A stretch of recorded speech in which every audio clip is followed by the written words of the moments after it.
Kisah akan berfokus pada sebuah lokasi pinggiran kota di Amerika Serikat, di mana nampak seorang pria yang tengah melakukan beberapa gerakan kecil untuk menghangatkan tubuh. Dia bernama Cash, yang selesai dengan itu ia pun bergegas menuju rumah kakak iparnya karena sudah waktunya untuk memberi makan hewan-hewan di kandang peternakan mereka.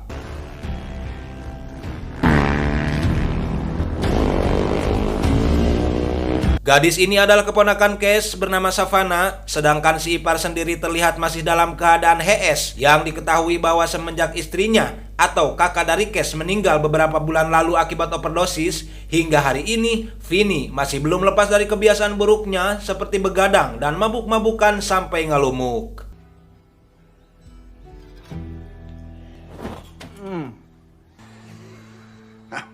We ain't got time for all the miles. Got some hungry hippos out here. Beberapa saat kemudian Savannah diajak Cash untuk mengikuti kegiatan jemaat di gereja, di mana sang pastor yang bernama Wilder ini ternyata seorang mantan anggota mafia sama seperti Cash. Sepulang dari sana, Cash mampir makan siang di sebuah kedai dan sempat juga meminta Vinny untuk datang. Namun di saat yang sama, tiba-tiba beberapa pria datang mengganggu Savannah, yang setelah Cash telusuri, ternyata para begundal ini adalah pasukan penagih hutang suruhan mantan bosnya dulu.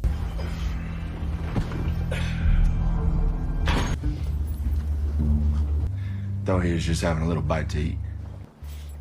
Come on, sit down. Dan inilah si tangan merah. Terkait hal tersebut, Cash langsung menanyakannya kepada Vinny, dan di sini rupanya Vinny diam-diam telah meminjam uang kepada rentenir sekaligus bos mafia yang tadi disebutkan, di mana atas kebutuhan mendesak Vinny terpaksa memilih rentenir sebagai solusi kredit jumlah besar dengan proses yang sangat cepat tanpa memperhitungkan bunganya yang di luar jangkauan, sehingga angsurannya pun kababayut alias mangkrak lama tak terbayar. Let me tell you something about this farm, Cash. You give the note on my sister's place to Big Cat. I took a loan on my place. God damn it! You need a loan. You go to the bank. Karena merasa kasihan kepada Vinny, maka Cash pun turun tangan untuk membantunya dengan langsung mendatangi kantor rentenir yang dipimpin langsung oleh saya sendiri. Maksudnya Samsul. Namun karena si Samsul ini ternyata anaknya si bos mafia yang kita sebut saja si Macan, maka dengan lantang dia ngabacot bahwa hutang ini bukan sembarang hutang, melainkan ada sebuah perhitungan di mana ibunya tak akan pernah menganggap lunas dengan hanya menyerahkan aset peternakan saja. Walk in and pay, even if you had the money.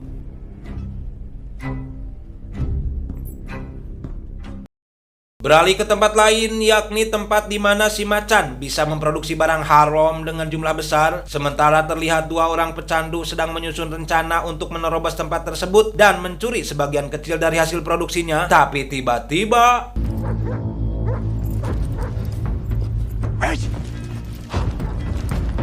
ya, dengan beberapa perangkap yang sudah terpasang di sana membuat salah satunya tewas dan satunya lagi berhasil ditangkap. Sedangkan di saat bersamaan para begundal tadi kembali terlihat sedang mendatangi rumah Vinny, dan seperti DC pada umumnya, mereka pun mendesak Vinny dengan cara kasar. Bahkan sebuah pergerakan Savannah yang merasa tak terima ayahnya disiksa pun membuat kebrutalan mereka semakin menjadi.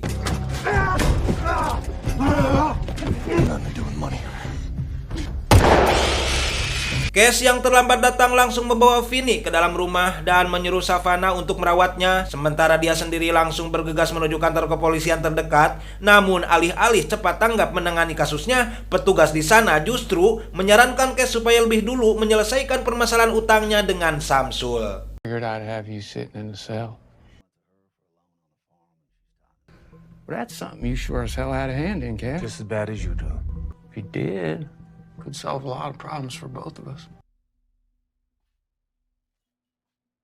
Karena tak punya pilihan lain, akhirnya Cash pun memilih untuk menanyakan langsung permasalahan ini kepada si Macan. Ini cucu ngiknya, yang dari sini maka diketahuilah bahwa sejatinya si Macan ini tak hanya menginginkan aset peternakannya, melainkan dia juga ingin agar Cash bisa kembali diajak kerjasama, mengingat akhir-akhir ini si Macan sedang gencar melebarkan sayap-sayap bisnis haramnya.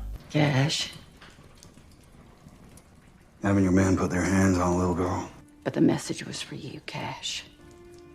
I don't want your cows. Diketahui bahwa kelompok mafia yang menjalankan bisnis ini berjuluk Red Right Hand alias mereka yang berciri khas tangan kanan kemerahan seperti bekas terbakar. Begitupun halnya dengan Cash yang atas tekad kuat untuk menyelamatkan keluarga Vinny, ia pun akhirnya memutuskan untuk kembali bergabung dengan kelompok begundal tersebut. Now, I got good, strong boys. That's what made you. I do this. That's to pay off a debt. Of course, baby. No need to be complicated. Di sisi lain, Vinny mulai menyesali diri dan merasa bahwa ia telah gagal mempersembahkan contoh yang baik untuk Savannah, sehingga malam itu juga, tepat di hadapan Cash, ia pun menyatakan berhenti menjadi sosok ayah pengecut dan berjanji untuk tidak mabuk-mabukan lagi. You're not the only one. I'm tired of feeling.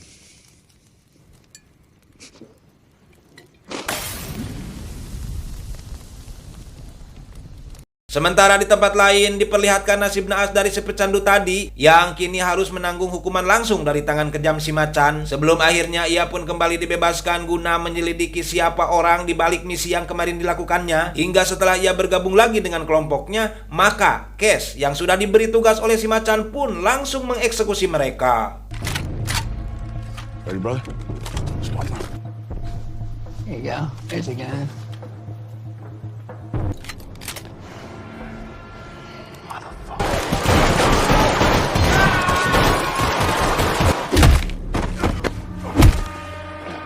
Son of a bitch. Look at that. Cash. Let's get the fuck out of here.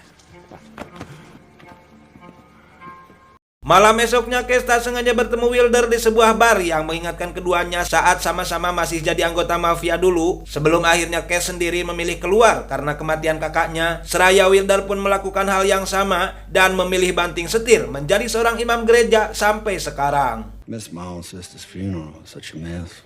A lot of people never get on the right track. What was it drew you out? It's nothing quite so dramatic. Maybe you're right, I guess. Hell, we got scars to prove it. Singkat cerita, siang pun caang, di mana Cash bersama satu orang rekannya diperintah si macan untuk menghabisi target yang merupakan orang paling terpercaya dalam pengembangan bisnisnya, yang bahkan saat itu sedang akan melakukan sebuah transaksi besar, di mana Cash sendiri menginginkan agar transaksinya berjalan dulu seperti biasa, tapi tiba-tiba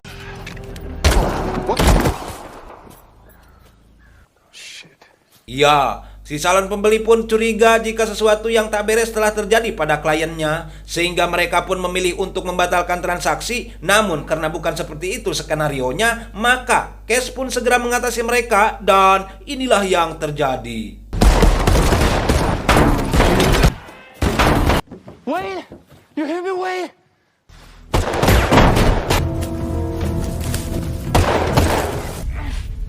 We take the money and drugs back to Big Cat and roll the dice on the busted deal. Or Intinya Cash mampu mengendalikan situasi dan berhasil menggondol semua uang si pembeli tanpa harus menyerahkan barangnya. Namun karena terkendala mobil yang tiba-tiba rusak, jadi Cash pun harus meminta bantuan si Vinny untuk penjemputan. Sedangkan mayat si target tadi terpaksa mereka biarkan terbakar hangus bersama mobilnya. You alright? Alright. Dengan ini artinya semua tugas si macan telah Cash tuntaskan dengan sempurna. Namun terlepas dari itu, Cash tetap harus waspada. Kalau nanti si macan malah mengkhianatinya, maka ia pun lantas menemui seorang opsir polisi jujur yang tak selalu harus ada pelicin dalam setiap penanganan sebuah kasus. Dan cukup dengan hanya menerima keterangan soal praktek kejahatan si macan, opsir ini pun berjanji akan melindungi Cash dan keluarganya.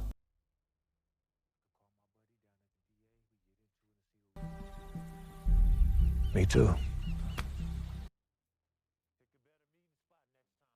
Kejujuran Pak Opsir terbukti ketika ia menolak mentah-mentah sogokan dari seorang gadis pecandu yang ternyata merupakan kurir bisnis haram si macan. Tak terjebak dengan paras cihuy dan iming-imingi yang ditawarkan, Pak Opsir langsung menindak gadis tersebut sesuai prosedur hukum yang berlaku.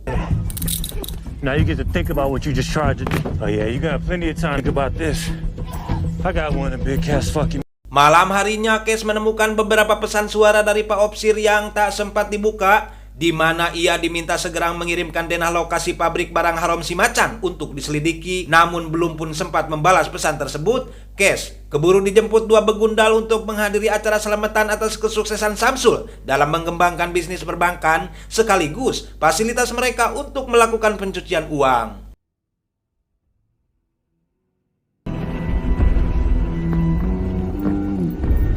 Di acara tersebut, Cash cenderung menghindari keramaian dan lebih memilih untuk mengasingkan diri. Namun yang tak habis pikir, rupanya para begundal itu telah berhasil menangkap Pak Opsir yang dengan betapa kejamnya si Macan mempertontonkan Pak Opsir saat mendapat siksaan sebagai percontohan bagi semua aparat kepolisian yang tak mau tunduk di bawah kekuasaannya. Are you ready for the entertainment? Let's show the boys who we got. That's what I'm talking. He's our top-notch deputy.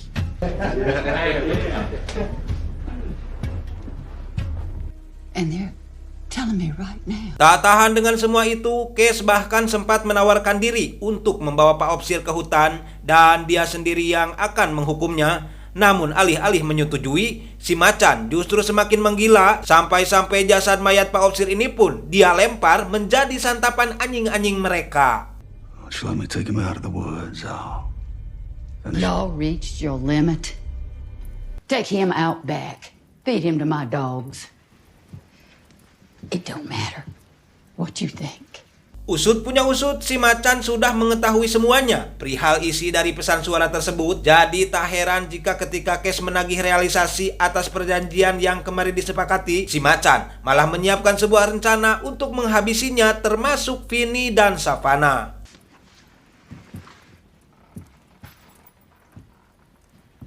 Di sisi lain, Vinny yang sudah 100% insyaf terlihat bersiap untuk mengikuti jemaat gereja dan Cash pun mengingatkannya agar tetap waspada. Sedangkan Cash sendiri pergi mendokumentasikan aktivitas pabrik si Macan untuk nantinya dijadikan barang bukti. Namun tak dia sangka jika para begundal utusan si Macan sudah dikirim ke gereja dimaksud dan inilah yang terjadi.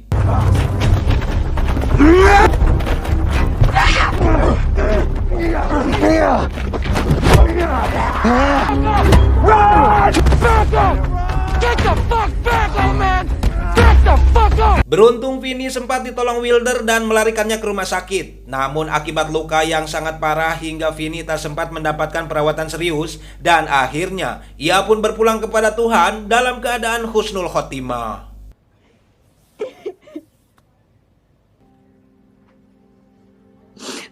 I should have stopped him. These people make everybody afraid.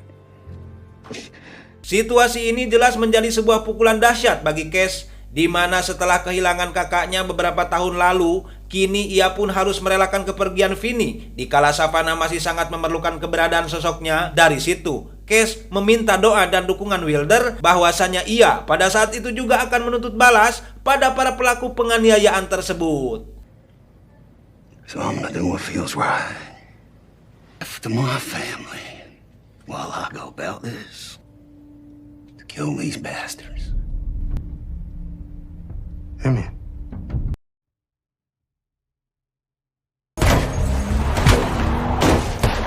Let's go, Cash! You fucking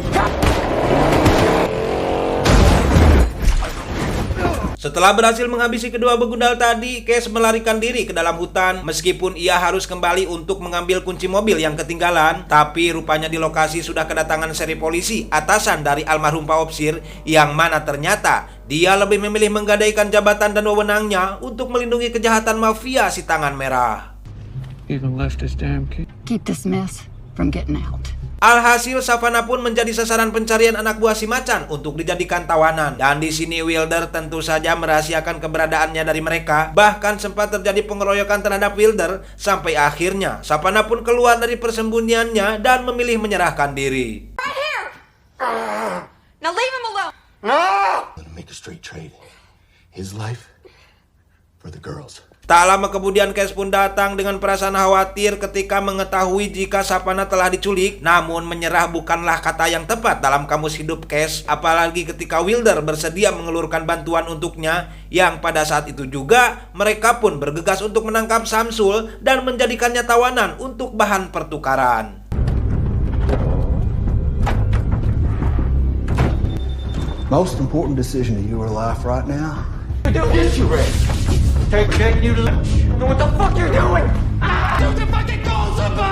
do anything, Susan! Sesaat si Macan pun terlihat bengong karena ternyata Samsul dibawa oleh Wilder yang notabene merupakan mantan anak buahnya juga, sedangkan Cash sendiri tengah berusaha menyelinap dari belakang rumah untuk menyelamatkan Savannah, yang di saat bersamaan sebuah misi cerdik dari Savannah berbuah manis di mana ia berhasil melepas tali pengikat tubuhnya dan What the fucking... proses pertukaran tawanan pun seketika berubah menjadi ricuh. Aksi baku tembak tak terhindarkan antara Cash, Wilder dengan para pengawal si Macan. Adapun sedikit kesempatan langsung Samsul manfaatkan untuk melarikan diri, tapi naas. Rentetan tembakan Wilder berhasil melukai tubuh Samsul yang akhirnya tewas setelah digerogoti anjing-anjing peliharaan ibunya sendiri. Get the hell out of there!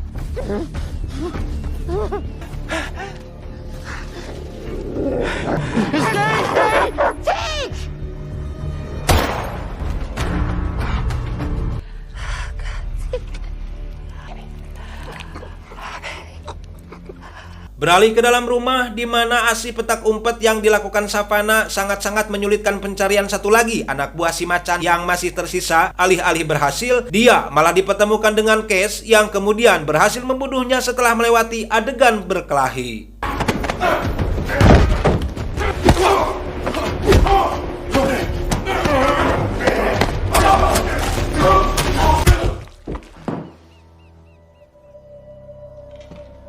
Si Macan pun datang dengan 2-3 kali tembakan. Cash yang terluka lantas memaksa Savannah agar segera pergi dari sana karena dia yakin jika kali ini si Macan tidak akan mengampuninya lagi. Dan benar saja, tembakan berikutnya membuat Cash tak berdaya dan si Macan benar-benar ingin menghabisinya. Tapi tiba-tiba selang beberapa hari diperlihatkan pada Wilder yang dengan sisa lukanya sudah kembali beraktivitas seperti biasa. Sementara hal serupa juga dilakukan Cash bersama Savannah yang setelah kematian Vinny, Cash bertanggung jawab penuh atas peternakan tersebut sekaligus menjadi sosok ayah kedua bagi gadis malang ini. Tamat ending yang cukup membagongkan.